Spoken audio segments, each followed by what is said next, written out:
उपराष्ट्रपति पद से जगदीप धनखड़ का इस्तीफा हो चुका है, लेकिन कयासबाजी का दौर अभी जारी है। पूरी दाल ही काली बताई जा रही है। इस बीच अगले उपराष्ट्रपति के चुनाव की सूचना जारी हो चुकी है। आज के शो में इसी पे बात करेंगे।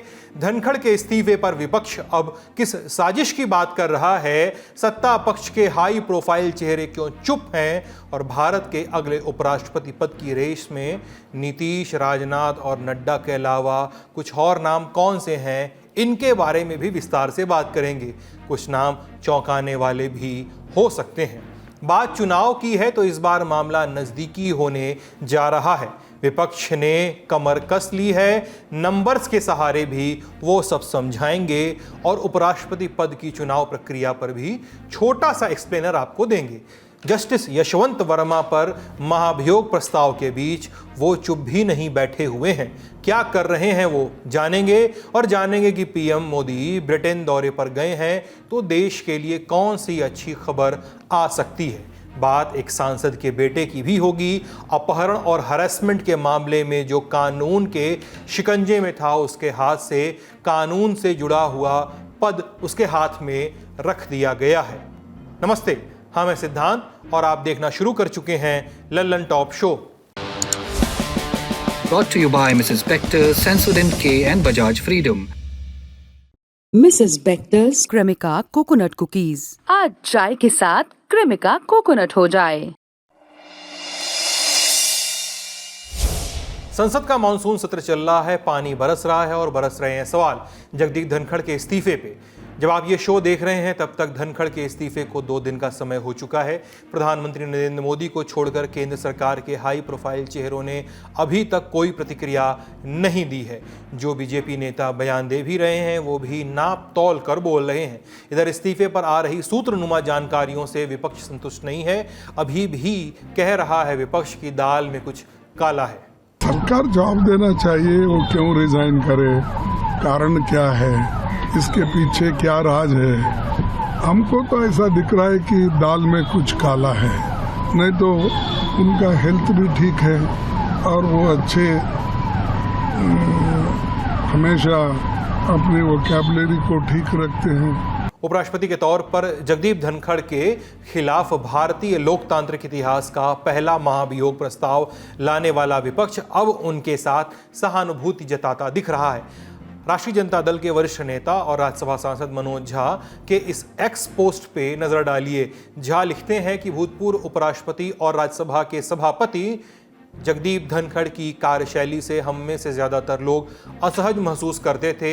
हमने कई बार अपनी आपत्तियां भी सामने रखी थी, लेकिन एक बड़ा सच ये भी है कि वे लड़ाका स्वभाव के हैं और किसी व्यक्ति, किसी धारा और विचारधारा के साथ साथ किसी भी प्रकार के रोग से लड़ सकने में सक्षम हैं। इसलिए कोई सूत्र हमें ये ना समझाए कि फलाने ढिकाने न्यायाधीश पर संभावित महाभियोग की संभावित कपोल गाथाएं या स्वास्थ्य कारणों से उनका इस्तीफा हुआ है। ये भारतवर्ष है, यहाँ हम राज ही राज खोल देते हैं।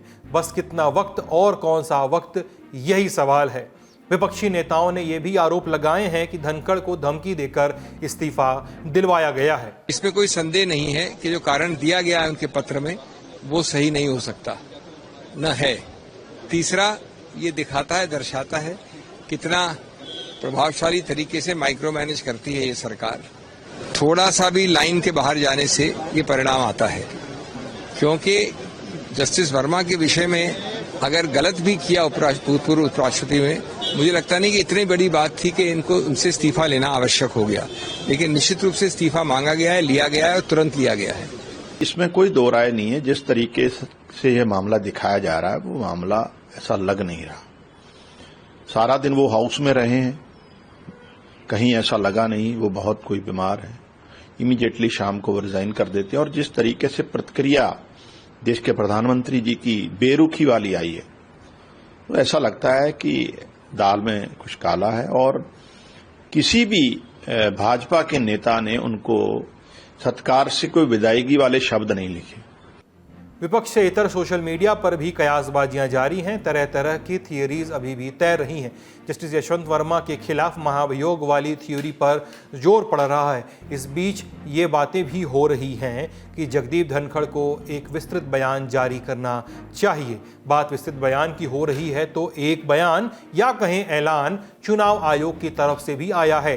बताया गया है कि नए उपराष्ट्रपति को चुनने की प्रक्रिया शुरू हो गई है। आयोग ने लिखा कि संविधान के अनुच्छेद 324 के तहत देश के उपराष्ट्रपति का चुनाव कराने की जिम्मेदारी चुनाव आयोग की है।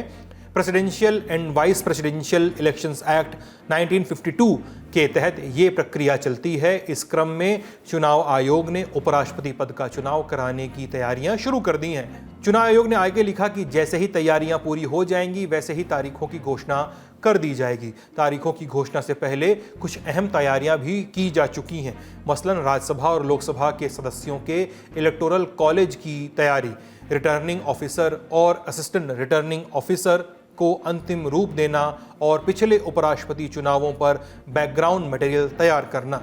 कल यानी 22 जुलाई के शो में हमने आपको बताया था कि उपराष्ट्रपति पद खाली होने के बाद चुनाव कराने के लिए कोई समय सीमा तय नहीं है, लेकिन presidential and vice presidential elections act कहता है कि नोटिफिकेशन जारी होने के 30 से 32 दिनों के भीतर इसे अंजाम दे देना होता है। हालांकि संसद के मानसून सत्र में देश को नया उपराष्ट्रपति मिलने की उम्मीद कम है, क्योंकि नॉमिनेशन के लिए 14 दिन का समय देना होता है। एक दिन उम्मीदवारी की जांच के लिए लगता है और अगले 2 दिन उम्मीदवारी वापस लेने के लिए होते हैं। इसके बाद अगर मतदान की जरूरत पड़ती है तो ऐसा करने के लिए 15 दिन का समय दिया जाता है। अब संसद का जो मानसून सत्र है वो तो 12 अगस्त को खत्म ही हो रहा है। ऐसे में अगर मानसून सत्र में ही देश के नए उपराष्ट्रपति का चुनाव होना हो तो जरूरी होगा कि या तो सत्ता पक्ष या तो विपक्ष अपना उम्मीदवार ही न खड़ा करे, मामला निर्विरोध चले। लेकिन जो खबरें आ रही हैं उनके मुताबिक मुकाबला कड़ा हो सकता है। प्रधानमंत्री नरेंद्र मोदी इस समय विदेश दौरे पे हैं। रिपोर्ट्स के मुताबिक उनके आने के बाद एनडीए खेमा उपराष्ट्रपति पद के उम्मीदवार पे विचार करेगा और इधर विपक्ष भी टकराने के लिए तैयार है। इसकी जानकारी मिलती है इंडियन एक्सप्रेस में छपी असद रहमान की रिपोर्ट से। रिपोर्ट में बताया गया है कि विपक्षी पार्टियां अपना उम्मीदवार जरूर खड़ा करेंगी, उन्हें अभी सरकार के कदम का इंतजार है। विपक्षी नेताओं का कहना है कि इस चुनाव में कांग्रेस अहम भूमिका निभाएगी, क्योंकि वो देश की सबसे बड़ी विपक्षी पार्टी है। इधर कांग्रेस के सूत्रों का कहना है कि पार्टी चुनौती के लिए तैयार है। हालांकि इंडिया ब्लॉक को किसी सहमति पर पहुंचने के लिए खींचतान का सामना करना पड़ सकता है। पिछले 1 साल में इंडिया ब्लॉक की पार्टियों ने अलग अलग मुद्दों पे अलग अलग रुख अख्तियार किया है। आम आदमी पार्टी ने तो हाल ही में ब्लॉक से आधिकारिक तौर पे दूरी भी बना ली है। ऐसे में सवाल है कि क्या कांग्रेस को विपक्षी गठबंधन का नेतृत्व करना चाहिए। इधर अगर नंबर्स की बात करें तो एनडीए के पास बढ़त है, लेकिन मुकाबला काफी नजदीकी हो सकता है। राष्ट्रपति के चुनाव से उतर उपराष्ट्रपति के चुनाव में केवल लोकसभा और राज्यसभा के सांसद ही वोट करते हैं। राज्य विधानसभाओं के सदस्यों को वोट करने की इजाजत नहीं होती है। कुछ और जगह पेच अटके हैं, जैसे लोकसभा में 1 सीट खाली है पश्चिम बंगाल की बसीरहाट की, वहीं राज्यसभा में 5 सीटों पर वैकेंसी है, 4 जम्मू कश्मीर से और 1 पंजाब से। इस हिसाब से दोनों सदनों की कुल स्ट्रेंथ 787 है और जीत के लिए कम से कम 394 मतों की जरूरत होगी अगर सारे सदस्य वोट करते हैं तो। अब एनडीए के पास दोनों सदनों में 422 सांसद हैं, लोकसभा में 293, राज्यसभा में 129। इनमें राज्यसभा में नामित सदस्य भी शामिल हैं। अब विपक्ष के बाद 365। ऊपर से देखने पर 365 का आंकड़ा 394 से दूर तो लगता है, लेकिन बहुत दूर नहीं है। इसलिए कहा जा रहा है कि उपराष्ट्रपति पद के लिए हुए पिछले 2 चुनावों के मुकाबले इस बार का चुनाव रोमांचक मुकाबले की तरह हो सकता है। माने कहा जा सकता है कि जगदीप धनखड़ के इस्तीफे से पेच तो फंसा ही है।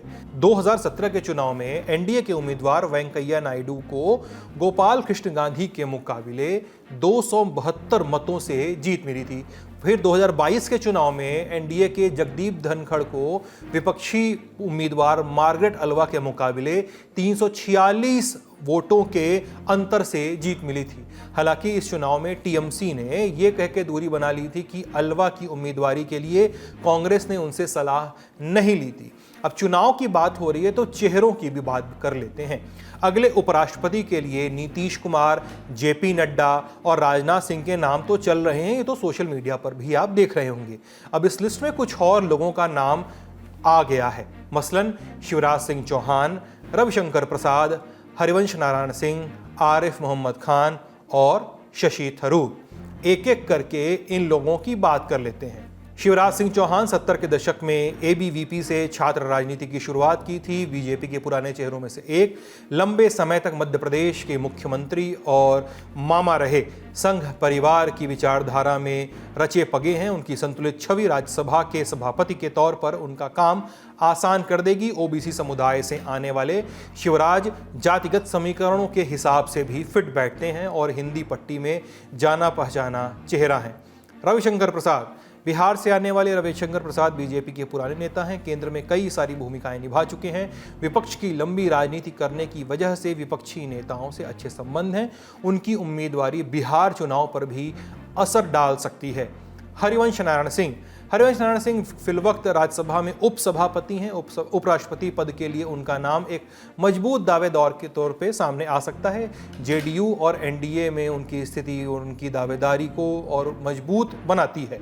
हरिवंश को उपराष्ट्रपति बनाकर बीजेपी ये मैसेज दे सकती है कि गठबंधन में सहयोगी दलों के नेताओं को बड़े पद दिए जा रहे हैं। बिहार से हरिवंश नारायण सिंह और रविशंकर प्रसाद के अलावा आरिफ मोहम्मद खान का नाम भी चर्चा में है। फिलवक्त आरिफ मोहम्मद खान बिहार के राज्यपाल हैं। उनके नाम की भी चर्चाएं तेज हैं। इसी तरह से शशि थरूर का नाम भी चर्चा में है। खुद की पार्टी में उनके मनमुटाव की खबरें हैं। विदेशों में उनकी पहचान है। दूसरे नेताओं के साथ उनके संबंध भी अच्छे बताए जाते हैं। उम्मीदवारी के लिए उनका नाम आगे आए तो अंजाम जो चाहे हो, लेकिन घटनाक्रम देखने वाला होगा, रोचक होगा। अब ये तो थे नाम जो चल रहे हैं, सब कुछ अपुष्ट है। पुष्टि कुछ दिनों में हो जाएगी। खबरों में, पत्रकारों के खेमों में, बैठकियों में ये नाम सुनाई देते हैं। अब आपको एक और रोचक जानकारी दे देते हैं। उपराष्ट्रपति पद के लिए चुनाव होता कैसे है। संसद भवन में वोट पड़ते हैं। सीक्रेट बैलेट का यूज होता है, यानी ये नहीं पता चलता कि किस सांसद ने किसको वोट दिया है।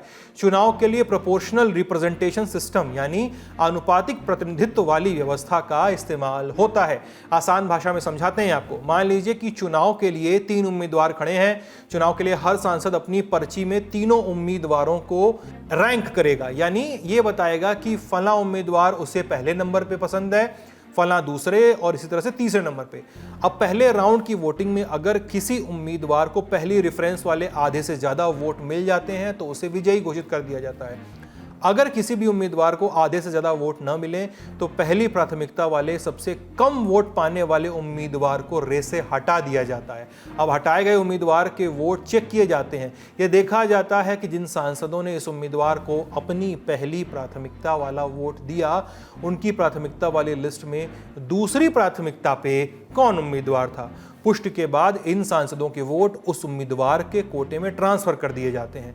ये प्रक्रिया तब तक चलती है जब तक किसी एक उम्मीदवार को आधे से ज्यादा वोट न मिल जाए। ये कयासबाजियां थी। कोई ठोस जानकारी आएगी तो लल्ला टॉप आप तक जरूर लेकर आएगा। अब संसद पे बात करते हैं। SLS और पैराबेन गॉन तो का करंट ऑन। What then? इसके पोटेशियम आयंस करें ट्यूब का करंट गॉन, लाइव का करंट ऑन। 23 जुलाई को लोकसभा में विपक्षी सांसद एक बार फिर से विरोध वाले मूड में नजर आए। बिहार SIR और ट्रंप के सीज फायर वाले बयान पर सरकार को घेरा गया। और अब इन्होंने क्या किया है कि अब हम बिहार का पूरा सिस्टम नए तरीके से करेंगे, वोटर डिलीट करेंगे और नए तरीके से वोटर लिस्ट लाएंगे। हिंदुस्तान में इलेक्शन चोरी किए जा रहे हैं, ये रियलिटी है हिंदुस्तान की। How can prime minister give a statement? क्या प्राइम मिनिस्टर क्या बोलेंगे कि ट्रंप ने करवाया है? बोल नहीं सकते हैं, बट सच्चाई है ट्रंप ने सीज फायर करवाया है, पूरी दुनिया जानती है, रियलिटी है, रियलिटी से छुपा तो नहीं जा सकता है। इस बीच लोकसभा की कार्यवाही स्थगित की गई। वापस शुरू हुई तो सरकार ने नेशनल स्पोर्ट्स गवर्नेंस और national anti doping amendment bill पेश किया। दोपहर के 2 बजते बजते विपक्षी सदस्य वेल में नारेबाजी करने लगे। हंगामे की वजह से सदन की कार्यवाही को 24 जुलाई सुबह 11 बजे तक के लिए स्थगित कर दिया गया। उधर राज्यसभा का हाल भी वैसा ही दिखा जैसा लोकसभा का। SIR पर नियम 267 के तहत स्थगन के प्रस्ताव आए थे। उपसभापति हरिवंश ने अस्वीकार कर दिया। विपक्ष ने विरोध जताया। हंगामा और सदन की कार्रवाई पहले 12 फिर 2 और आखिर में अगले दिन तक के लिए स्थगित कर दी गई। लेकिन जब 2 बजे के बाद भी सदन नहीं चल सकी, कार्यवाही को 24 जुलाई के लिए 11 बजे तक स्थगित कर दिया गया। बाहर बयानबाजियां हुई, संसद के बाहर आज के हंगामेदार सत्र के बीच एक फोन कॉल की भी चर्चा होती रही। ये फोन कॉल राज्यसभा में नेता विपक्ष मल्लिकार्जुन खड़गे ने पूर्व उपराष्ट्रपति जगदीप धनखड़ को किया था। माना जा रहा है कि धनखड़ के अचानक इस्तीफे के बाद ये एक शिष्टाचार फोन कॉल था। हालांकि बातचीत की जानकारी, डिटेल्स अभी सामने नहीं आई हैं। इस बीच राज्यसभा की बिजनेस एडवाइजरी कमेटी की बैठक में ऑपरेशन सिंदूर पर चर्चा की तारीख तय हो गई है। राज्यसभा में 29 जुलाई से ऑपरेशन सिंदूर पर चर्चा होगी। ये चर्चा 16 घंटे की होगी। पहले इस चर्चा के लिए 9 घंटे मुकर्रर किए गए थे। सत्ता पक्ष और विपक्ष तैयारियों में जुट गए हैं। संसद की कार्रवाई को अगर आप विस्तार से देखना चाहते हैं, जानना चाहते हैं कि क्या हुआ, तो हमारा शो पार्लियामेंट्री अफेयर्स का शो है संसद में आज, वो जरूर देखिए। लिंक आपको डिस्क्रिप्शन बॉक्स में, इस शो के बॉक्स में मिल जाएगा। अब सुर्खियां। दुनिया की पहली सीएनजी मोटरसाइकिल बजाज फ्रीडम, आजादी आगे बढ़ने की। पहली सुर्खी में बात जस्टिस यशवंत वर्मा की, जिनके सरकारी आवास में नोटों की बेहिसाब गड्डियां मिली थीं। इसे लेकर उनके खिलाफ मामला शुरू हुआ। 3 जजों की एक इन हाउस कमेटी से होते हुए बात संसद में महाभियोग प्रस्ताव तक पहुंची। उन्हें हटाने की बात होने लगी। जस्टिस वर्मा ने अपने खिलाफ इन हाउस कमेटी की रिपोर्ट को चुनौती दी थी। उनकी पैरवी कर रहे थे सीनियर एडवोकेट कपिल सिब्बल, जिन्होंने सीजीआई बीआर गवई से इस मामले में जल्द सुनवाई करने की अपील की। अब इस केस में एक अपडेट जान लीजिए। सीजीआई गवई ने जस्टिस यशवंत वर्मा की याचिका की सुनवाई से खुद को अलग कर लिया है। बार एंड बेंच की रिपोर्ट के मुताबिक सीजीआई ने कहा कि वे जस्टिस वर्मा के खिलाफ इन हाउस कार्रवाई शुरू करने की प्रक्रिया में शामिल थे और जस्टिस वर्मा के इलाहाबाद हाई कोर्ट में ट्रांसफर के प्रोसेस में भी जुड़े थे। लिहाजा वे इस मामले में सुनवाई नहीं कर सकते। हालांकि उन्होंने मामले की लिस्टिंग करने और एक बेंच गठित करने की बात जरूर कही। बता दें कि जस्टिस वर्मा को हाई कोर्ट के जज के तौर पर हटाने की सिफारिश तत्कालीन सीजीआई संजीव खन्ना की अगुवाई वाली बेंच ने की थी। वर्मा की मांग रही है कि इस सिफारिश को असंवैधानिक और गैरकानूनी घोषित किया जाए। दलील दी कि ये उस कानून का उल्लंघन है जो हाई कोर्ट जजों को हटाने का अधिकार केवल संसद को देता है। जहां तक बात संसद की है तो केंद्र सरकार संसद में महाभियोग प्रस्ताव लाने की योजना बना रही है। दोनों सदनों के 200 से ज्यादा सांसदों ने प्रस्ताव पर सिग्नेचर भी कर दिए हैं। इनमें बीजेपी, कांग्रेस, वाम दल सहित देश की सभी प्रमुख पार्टियां शामिल है। हालांकि समाजवादी पार्टी के बारे में खबर आ रही है कि उनकी राय थोड़ी सी जुदा है। उनके सांसद हैं जावेद अली खान। उन्होंने इस संबंध में इंडियन एक्सप्रेस को दिए एक इंटरव्यू में राय रखी। बोले कि हमारी पार्टी जस्टिस वर्मा के खिलाफ तभी महाभियोग के प्रस्ताव पर विचार करेगी अगर सरकार जस्टिस शेखर यादव के खिलाफ भी महाभियोग का प्रस्ताव लाती है। तो इलाहाबाद हाई कोर्ट के जज शेखर यादव पिछले साल अपनी टिप्पणियों के कारण विवाद में आए थे, जो उन्होंने विश्व हिंदू परिषद के कार्यक्रम में की थी। उनके खिलाफ भी विपक्षी दलों ने महाभियोग प्रस्ताव लाया था, जो कि राज्यसभा में अभी लंबित है। अगली सुर्खी पीएम नरेंद्र मोदी के विदेश दौरे से जुड़ी हुई है। दौरा चलेगा 23 जुलाई से 26 जुलाई तक। शुरू के 2 दिन ब्रिटेन और फिर मालदीव्स जाएंगे पीएम। बतौर पीएम नरेंद्र मोदी की ये 4थी ब्रिटेन यात्रा है। खास यात्रा है। इस बार दोनों देशों के बीच फ्री ट्रेड अग्रीमेंट पर सहमति बनने की पूरी उम्मीद है। एफटीए 2 या 2 से अधिक देशों के बीच अग्रीमेंट होता है। मकसद होता है कि दोनों देशों के बीच व्यापार को बढ़ावा मिले, आर्थिक विकास को पुश मिले, उद्योग फायदेमंद हों। विदेश सचिव विक्रम मिस्त्री उनकी मानते हैं तो समझौते को अंतिम रूप देने के लिए लास्ट मिनट का काम चल रहा है। अब बात इस समझौते की ग्रेविटी पे।